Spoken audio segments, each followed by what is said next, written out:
সকলকে জয় যিশু। আজকে ডেইলি সোপের টাইটেল হলো প্রভু যিশুই সমস্ত মহিমার যোগ্য।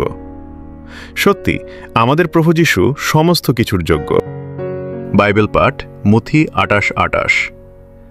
তখন যিশু কাছে এসে তাদের এই কথা বললেন, স্বর্গের ও পৃথিবীর সমস্ত ক্ষমতা আমাকে দেওয়া হয়েছে। পর্যবেক্ষণ: যিশু তার শিষ্যদের ছেড়ে চলে যাওয়ার প্রস্তুতি নিচ্ছিলেন।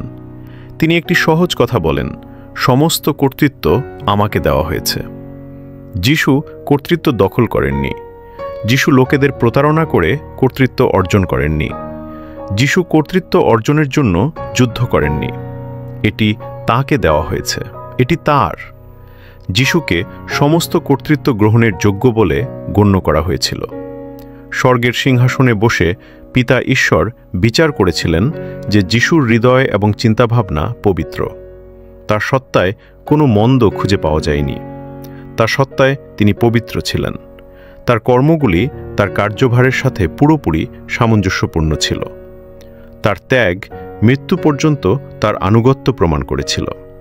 তার পাপহীন রক্ত, যা পাপহীন জীবন থেকে প্রবাহিত হয়েছিল, তা সমস্ত মানুষের পাপ ঢেকে দেওয়ার জন্য যথেষ্ট ছিল।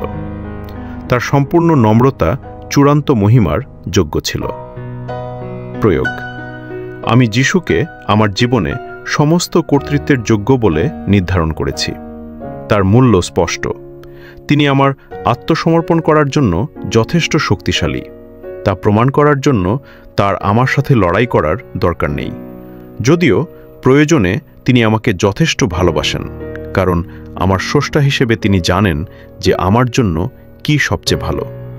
তিনি যেমন আছেন তেমন দেখা আমার জন্য ভালো, যোগ্য। প্রার্থনা: যিশু, তুমি আমার জীবনের প্রভু।